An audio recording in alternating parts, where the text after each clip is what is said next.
యెహోవా వృక్షములు తృప్తి పొందుచున్నవి. యెహోవా వృక్షములు అనే మాటను మనం ఇక్కడ చూసినప్పుడు కొంచెం మనకు ఆశ్చర్యాన్ని కలిగించాలి. యెహోవా వృక్షములు అనే మాటను మనం ఇక్కడ చూసాం. వృక్షాలు ఎన్నో ఉన్నప్పటికీ యెహోవాకే ఒక వృక్షం అనేది ఉన్నది. ఆ యెహోవా వృక్షాలు అనేటి స్పెషల్. కొంతమంది సెంట్ వాడతారు, అది ఆయన సెంట్ అండి, అది ఆయన స్ప్రే అండి అంటారు. కొంతమంది బూట్లు వేసుకుంటాం, అవి ఆయన బూట్లు అండి, అవి ఆయన చెప్పులు అండి, ఆయన బట్టలు అండి, ఆయన కర్ర అండి, ఆయన అద్దాలండి, ఆయన బ్యాగ్ అండి అని, ఆయన కార్ అండి, ఆయన బండి అండి అని, అది పలానోళ్ళదని మనం ఎట్లాగైతే ఎక్స్ప్లెయిన్ చేస్తామో, దేవుడికి చెబుతున్న మాట ఏంటంటే యెహోవా వృక్షములు, యెహోవా వృక్షములు, యెహోవా వృక్షములు. వేప చెట్టు లేదా, సింధూర వృక్షము లేదా, మరి ఎన్నో రకాల వృక్షాలు ఉన్నాయి కదా. మంచి సుగంధ ద్రవ్యాలతో కూడినటువంటి పరిమళ వాసన వెదజల్లేటువంటి వృక్షాలు ఉన్నాయి కదా. కానీ ఇక్కడ వాడుతున్న మాట ఏంటంటే దేవుని వృక్షం. దేవుని వృక్షము, అది దేవుని వృక్షము, యెహోవా వృక్షము. అది ఏంటిది అని అంటే లెబానోను పర్వతం మీద ఉన్న దేవదారు వృక్షం. అందుకే దాన్ని ఏరి కోరి సొలొమోను ఆ దేవాలయంలోనికి దాన్ని తీసుకొని రావటం అనేది జరిగింది. జాగ్రత్తగా వినండి, కొన్ని లోతైన సత్యాలను మనం వింటాం. ఈ లెబానోను పర్వతం మీద దేవదారు వృక్షంలో మనం నేర్చుకునే 7 ఆత్మీయ పాఠాలలో మనం ఒకటినొకటి షార్ట్ అండ్ స్వీట్గా నేర్చుకుందాం. ఎందుకు ఇది యెహోవా వృక్షం అనబడింది, ఎందుకు ఇది యెహోవా వృక్షం అనబడింది అనంటే, ఆ మందిరంలోనికే దీన్ని మాత్రమే వాడారు అనంటే దీనిలో చాలా ప్రత్యేకతలు ఉన్నాయి. నెంబర్ 1, ఇది ఏంటంటే దీనికి అసలు చెదలు పట్టదట. మనం కొన్ని మనం కొన్ని కర్రలను కిటికీలు చేయించుకుంటాం, దర్వాజాలు చేయించుకుంటాం, బీరువాలు చేయించుకుంటాం, బల్లలు చేయించుకుంటాం, మంచాలు చేయించుకుంటాం. కానీ చెదలు పడుతుంది, పురుగు పడుతుంది. కొంతకాలానికి అవి చిక్కిపోతాయి, ఇరిగిపోతాయి, పురుగులు తింటాయి. చెట్టునే పురుగులు తింటాయి.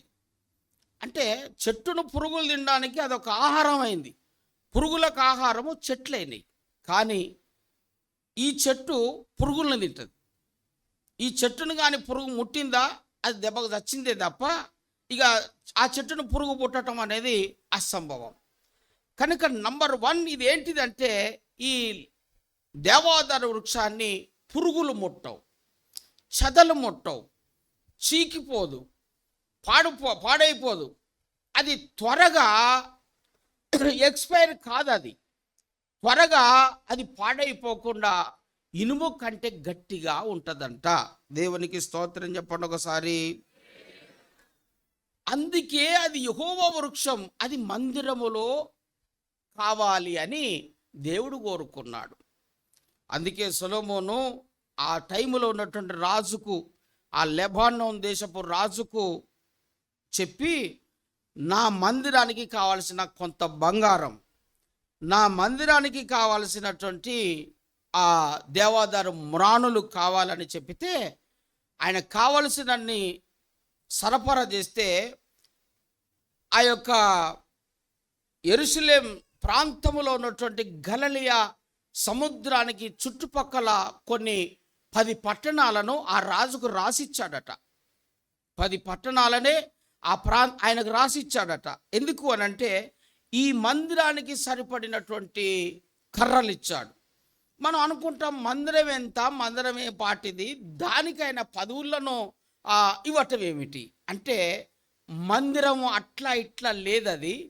పేరుకు మందిరమే కానీ మందిరానికి సంబంధించి కొన్ని కిలోమీటర్ల దూరము, ఇటు ఓ 15-20 కిలోమీటర్లు, అటు ఓ 15-20 కిలోమీటర్లు, ఇటు ఓ 15-20 కిలోమీటర్లు, అటు ఓ 15-20 కిలోమీటర్లు, దాదాపుగా 10 టన్నల్స్, 10 వైపులా ఒక రాజ్యానికి సంబంధించినంతగా పేరుకు పైన మందిరమే కానీ ఒక రాజ్యంలాగా మందిరము నిర్మాణం అనేది జరిగింది.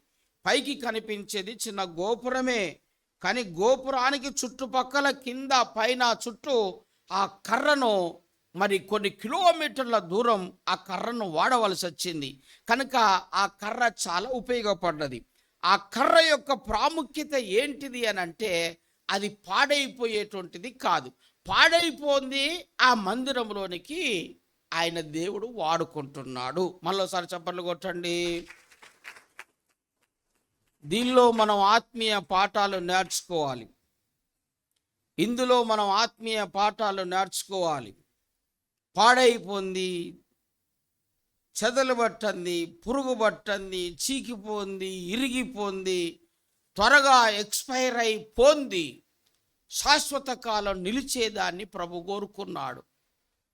ప్రియమైన దేవుని బిడ్డలారా, దేవునికి నువ్వు ఒక ఆత్మీయ బిడ్డగా స్థిరమైన దానివిగా, స్థిరమైన వాడివిగా, కదలని వాడివిగా, పురుగులు బట్టని, చెదలు బట్టని, తుప్పు బట్టని, ఇరిగిపోని ఒక బలమైనటువంటి ఆత్మీయత సంఘానికి కావాలి, మందిరానికి కావాలి. మందిరంలో ఉన్నటువంటి మ్రాణులు ఇట్లాంటి మ్రాణులు కాదు, స్థిరంగా ఉండేది కావాలి. కదలని వారై స్థిరమైనటువంటి వారై ఆత్మీయ జీవితంలో మంచి పోరాటం పోరాడే వారిని దేవుడు ఎప్పుడు కూడా ఎన్నుకుంటాడు. అది ఆయనకు కావాలి. నీలో ఆ స్థిరత్వం, చెదలు పట్టకుండా, పురుగులు పట్టకుండా, గాలి వస్తే, వానొస్తే, నిందలు వస్తే, అవమానాలు వస్తే, కరువు వస్తే, కష్టాలు వస్తే, బాధలు వస్తే ఏదో ఒక సాకు చెప్పి పడిపోయి వెనుకకు పోయి యూటర్న్ తీసుకునేటువంటి అనుభవం మందిరపు మ్రాణులకు కాదు కావాల్సింది. నువ్వొక లెబానోను పర్వతం మీద దేవదారు వృక్షంలాగా ఉండాలి.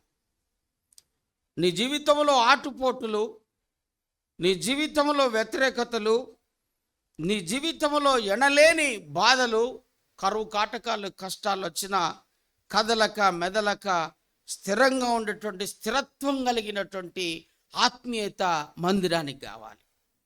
ఆ దేవాదారు మ్రాను ఎవరో కాదు, నువ్వే. ఆ దేవాదారు మ్రానుని ఎందుకు దేవుడు కోరుకున్నాడు? అందులో స్టాండర్డ్ ఉంది, అందులో ఒక స్టాండర్డ్ ఉంది. ఆ స్టాండర్డ్ ఇంకా అట్లా కాదు. లెబానోను పర్వతం మీద ఉన్నటువంటి ఈ యొక్క దేవాదారు వృక్షాలకు మంచు పడుతుందంట. ఎప్పుడు మంచు పడుతుందట. మంచు పడ్డప్పుడు ఆ మంచు మొత్తం తెల్లగా, ఆ చెట్టు కనపడదు, మంచే కనపడుతుంది. మంచుతో మొత్తము నింపబడి అది మంచు గడ్డల మధ్యలో ఆ మంచును ఆ నీరును ఆ చెట్టు తీసుకొని గట్టిగా ఉంటుంది.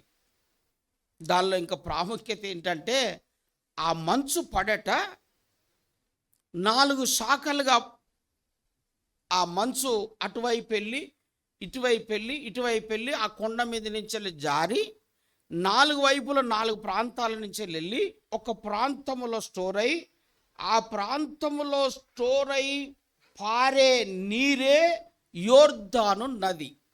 ఆ యోర్దాను నదే వెళ్ళి గలిలయ సముద్రంలో పడుతుంది. ఆ గలిలయ సముద్రంలో నుంచి జారే మృత సముద్రంలోకి వెళ్తుందట.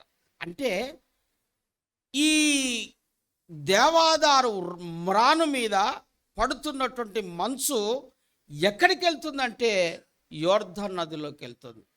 యోర్దాను నదిలో ఉన్న నీళ్ళు ఎక్కడికి వెళ్తున్నాయి అంటే గలిలయకి వెళ్తున్నాయి. గలిలయ సముద్రంలోంచి ఎక్కడికి వెళ్తున్నాయి అని అంటే ఉప్పు సముద్రంలోకి వెళ్తున్నాయి. ఇక్కడ మళ్ళా 3 అనుభవాలు ఉన్నాయి. గట్టిగా దేవునికి స్తోత్రం చెప్పండి.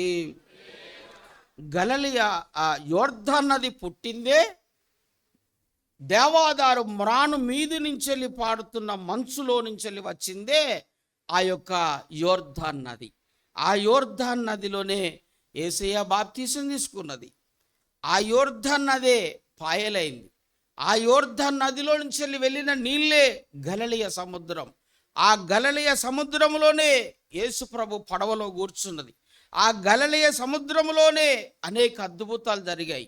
ఆ గలిలయ సముద్రం నుంచి వెళ్ళి పారిందే, బయటికి వెళ్ళిందే మృత సముద్రంలోకి వెళ్ళింది. అంటే దేవాదారు మ్రానుకి ఎంత స్టాండర్డ్ ఉంది, దానికి ఎంత చరిత్ర ఉంది అని అంటే అది ఇంత అంత చరిత్ర కాదు.